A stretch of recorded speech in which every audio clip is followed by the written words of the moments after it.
Welcome to the Pro Farmer Podcast, your source for what's impacting prices today and your guide to what will impact markets in the weeks ahead. More substance, less fuss. The Pro Farmer Podcast starts now.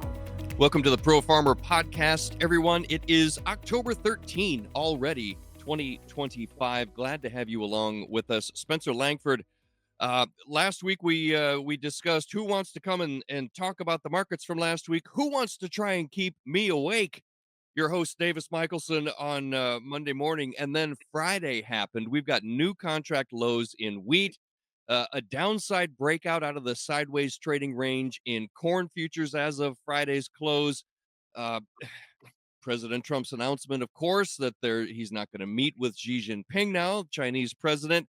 And to the good, November feeder futures posted an upside reversal, a new contract high, and a new contract high close.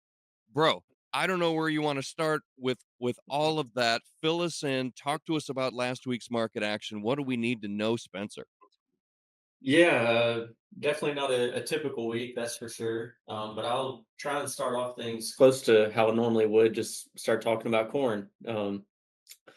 Up through the end of day Thursday, we saw pretty quiet trading, pretty tight range, with the WASDE report not coming out this month.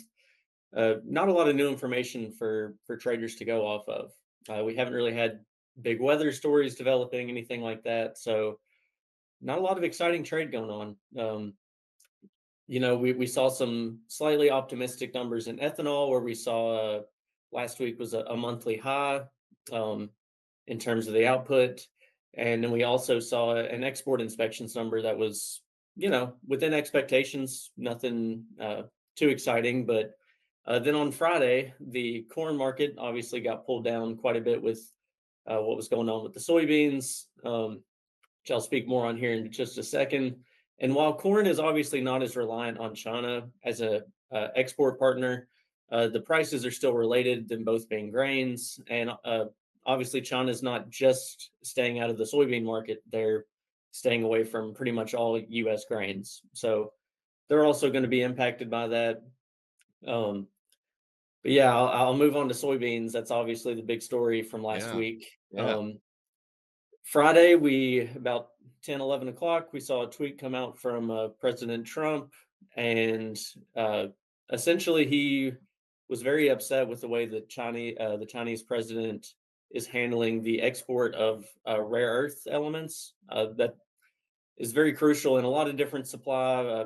Think of really any sort of sophisticated technology, your cell phone, a airplane, really anything is going to be dependent on those. So he wasn't happy with the way China was handling their plans to distribute that, or rather not distribute that.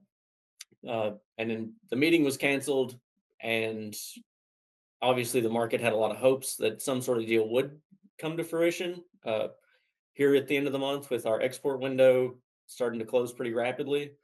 Um, I don't really see any way that we would maybe come back into that and have a deal worked out. Yeah, yeah. That's kind of my initial thoughts. Is things are pretty temperature's pretty high, so to hmm speak.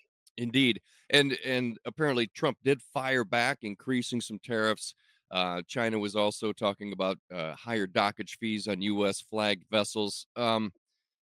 Closer to home here, Spencer. I mean, we had December corn down a nickel and a quarter. 413 was the close on Friday. November beans 15 and a half cents lower at 1006 and three quarters, knocking on the door of a 9 handle there.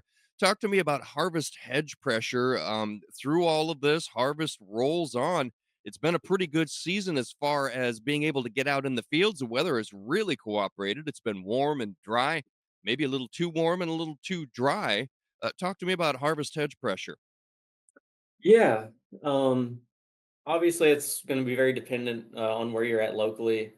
Generally, the seasonal trend that we see is right. You're coming into a time of year where soybeans are at their most abundant. We have a very, very large supply, or the largest supply at this point in the year. So you're typically going to see some sort of pressure moving down in your cash prices. However, and I think Hillary's going to talk on this more in the next segment, we're not necessarily seeing that always play out. right? Some of these farmers, prices maybe are too low for them to even be incentivized to move these beans. So uh, I think Hillary will elaborate more on that, but uh, basically, it's going to be very important to monitor what your local basis is doing to be able to um, capture any opportunities to sell bushels that you might need to get out before the end of the year, or whatever you may need to do to meet your cash flow needs. Yeah, that's a key phrase there, and you're right. We will talk with Hillary about basis storage, all these sorts of things, but capture opportunities. That's a really good thought. Take us over to the wheat market. Friday, it seemed like maybe we were off to an okay start in the wheat market on Friday. We wound up falling to new contract lows. December HRW 6 3/4 lower at 483.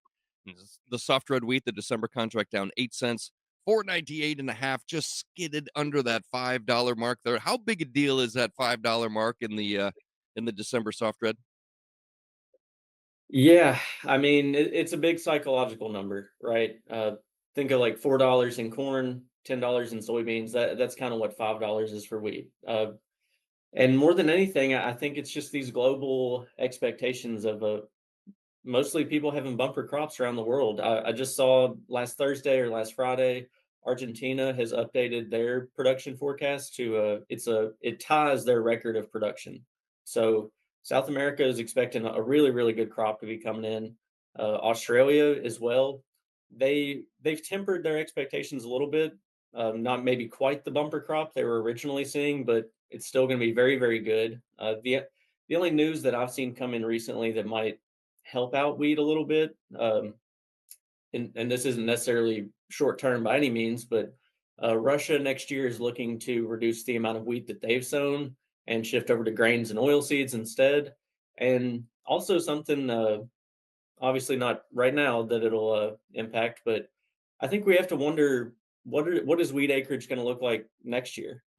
What sort, how are farmers being incentivized right now with, the dismal state of wheat prices to even be motivated to put that out as an option. That's a good question. And then if you got Russia who's deciding maybe we're going to grow a little less wheat, a little more grain and oil seeds. I mean, we've seen competition ratcheting up from South America for corn and soybeans, and now wheat apparently as well with Argentina's big crop expected. If Russia wants to throw into the grains and oil seeds, man, it's uh it's a tough setup for corn and beans here at home. Let's talk about livestock really quickly. It feels like hogs are correcting lower to some degree. December hogs on Friday down 32 and a half to 84.02 and a half. Meanwhile, feeder cattle futures up, like I said, new contract high close, an upside reversal, just to make sure that we all know that it really, really means it. Um, I'm surprised with cattle prices and especially with beef prices at the levels that they're at, that people aren't leaning more into pork at the grocery counters. Talk to me about the livestock, Spencer. Yeah, last week for cattle, our cash trade was very, very light, especially early in the week. I think we saw it turn a little bit higher there on Friday. Um, but, with cattle, if you look at the slaughter numbers from last week, we were actually down last week 50,000 head from that same time a year ago in terms of the head that were slaughtered. So even with this trend towards cattle getting a little bit heavier at the time of being slaughtered, supplies of beef are still pretty tight. And I think that's a fundamental that you can't really ignore, and it's going to keep driving the price of beef up. However, the $10 million question is, how high is too high of a beef price for consumers? Obviously, we're testing that. It's an exciting time to be in these markets, and we're kind of just seeing how far that goes, getting to see how consumers are responding to that. Um, Obviously, one thing we talk about with consumer appetite for beef is kind of how the macro economy looks, how are consumers doing in general. And one thing that is actually still going to be published by the government later this month, um, on October 24th, the Bureau of Labor Statistics is going to publish their inflation report for consumers. Uh, they were called back. Uh, wasn't something that was necessarily expected, but that report gets used in a lot of important data, such as calculating Social Security checks. So the government's put that as a priority, considered those employees essential, and we'll have some data for the beef market or cattle markets to trade on then. Well, let's look ahead real briefly. Just generally, we ended kind of under a dark cloud last week. Talk to us about this week. What are you going to be looking for just generally, Spencer? Yeah, obviously shutdown news, seeing if we get anything on that front. Uh, Not seeing much right now. And also something that might be a little out there is I'm gonna be looking at oil prices, honestly. I think that although it's not an agricultural commodity, it is doing some interesting things right now. We saw prices slip below $60 a barrel, which is a pretty big psychological mark for that commodity. And the oil it impacts a lot of how traders feel about our commodity markets and agriculture as well. Obviously, we use oil in pretty much every step along the way of getting a crop in the field and harvesting it and transporting it as well. So there's lots of different areas along the agricultural supply chain that are going to be impacted by how oil prices are acting. Spencer, I'm going to cut you loose there. I appreciate it. It was a long talk, and I feel like we could have talked a lot longer about what's going on in these markets. I appreciate your insights. Have a great week, buddy. Yep, you too, Davis. All right, we will be right back to talk basis and storage with Hillary Mason. Hey everyone, Davis Michelson here, and if you're one of the listeners without access to ProFarmer's daily market reports and policy insights, this message is for you.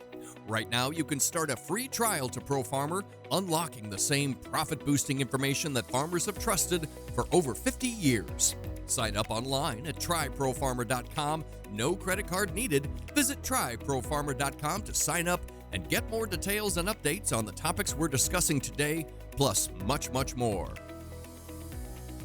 Looking for more insights from trusted voices in ag? Try Farm Journal TV free for 14 days. Welcome back to the Pro Farmer Podcast, everybody. Davis Michelson here, along with Hillary Mason. Now, Hillary, you put together a great bunch of thoughts for last week's Pro Farmer newsletter, talking about basis storage, this expected humongoid crop that's coming in out of the fields right now. I'm just going to cut you loose on this and take us where you want to go. Let's start the discussion. Basis levels. What are your thoughts? Yeah, so we've seen some interesting basis levels, ahead of a harvest and in early harvest, most notably with soybeans. And obviously, the situation with China has caused or increased elevated uncertainty across the industry. And so we've seen a lot of end users, elevators, kind of take a cautious approach. And I talked to a fellow last week.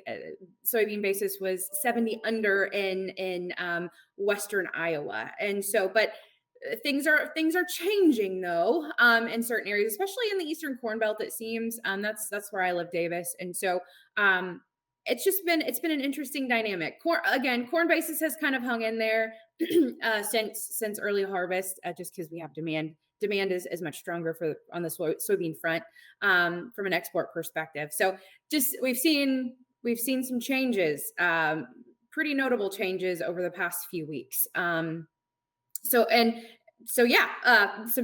interesting changes. Yes. One of the factors that I'm sort of watching is apparently the lower Mississippi River is low on water there. It was dry apparently in the wrong places at the wrong times for the Mississippi. So shipping could become a problem. But on top of that, when you talk about this pricing environment, low basis, which has been persistent right up until harvest here, I got to think about storage. Chip Flory and I had talked about it on AgriTalk and wondered, where are they going to put it all? Where are they going to put it all, Hillary? Sure. And so here's the deal, Davis. Here's the deal, Davis. So back to my original comment of caution among elevators and users. Now they're realizing, oh my goodness, farmers aren't delivering this crop to us. And they've got the space. Many farmers across the country have space. It's been kind of a big deal, in the Eastern Corn Belt and Southwestern Indiana, Southern Illinois, and the areas that I live. Farmers put up grain storage. So it's not an issue in this area. So they've been able to keep that crop off the market. And now all of a sudden, these crushers, these elevators are thinking, holy moly, harvest is really chugging along pretty quickly. Just as you mentioned early in the first segment, it's dry, and these farmers are getting after it. So they're realizing, oh my goodness, we need to step up our game and get our space filled, because obviously we have export demand on corn, we have ethanol demand on corn, we have feed demand for corn, and now these crushers are saying, uh-oh, these guys are going to wrap up soon. We better get our space filled so that we can crush soybeans. And so, and this trade war, Davis, is entirely different than the first. From a soybean perspective, because we have so much more domestic crush capacity. So it's as harvest chugs along, the storage. I don't think storage is. And I'm going to go against what everyone has been saying. CoBank put out the visual last week. Like, yeah, there are areas that may have storage issues where storms went through, or whatever. But I don't think overall, storage is necessarily an issue. I think the issue is movement, low farmer movement. Barge freight has dropped, which is good for basis because you don't have soybean export demand.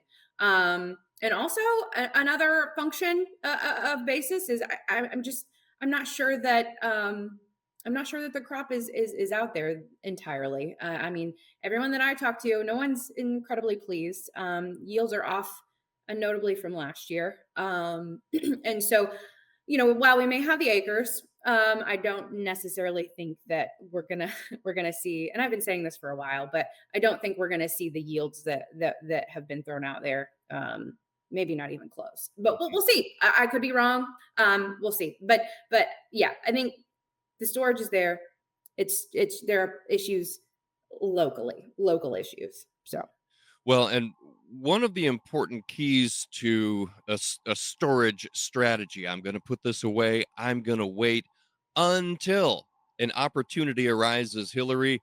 We've got to keep in mind that when that opportunity does arise, we've got to know what it looks like. We've got to know our numbers. We got to be ready to pull the trigger, don't we? Absolutely. These producers have not had many opportunities to sell a crop over the past couple of years. It's been a very difficult environment to sell, and especially with high input costs. It's rough, and so yeah, that's a lot of these guys are stocking away unsold grain, and they don't want to move at these lower prices because they don't want to sell their grain for below break even prices. I was just on the phone with a farmer before I started the podcast, and he's like, Hillary, I'm not selling soybeans below my break even, and I'm like, fair enough.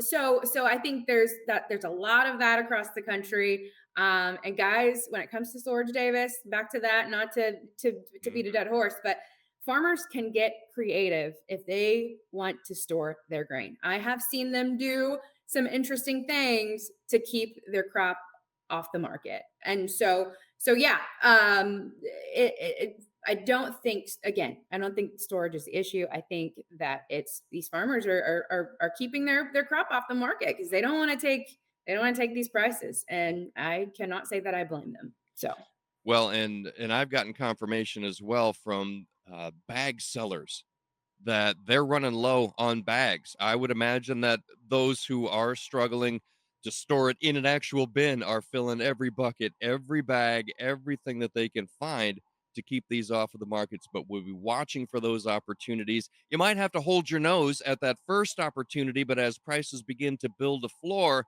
maybe we can look for better days ahead. Hillary, scale up selling, I think, would probably be the key.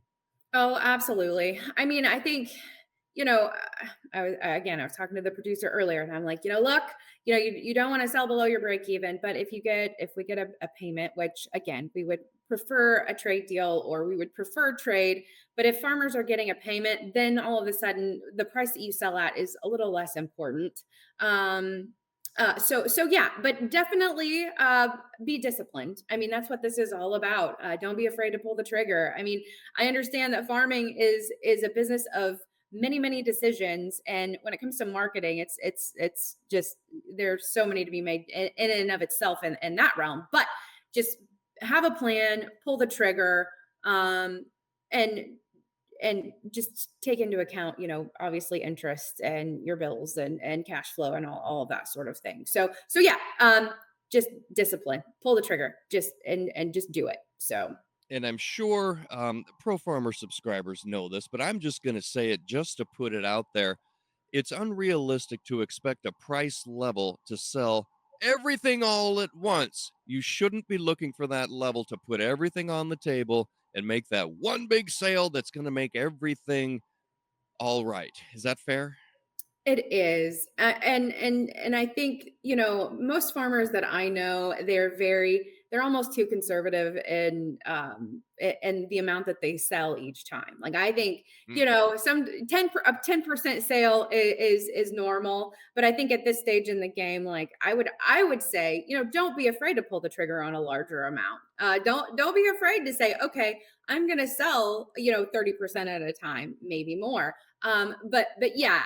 And also too, on that note, Davis, I would look ahead. I would definitely look ahead to next year. Obviously the game can change very, very quickly, from a futures perspective, but don't be afraid to get some protection on. Don't be afraid to have the option talk.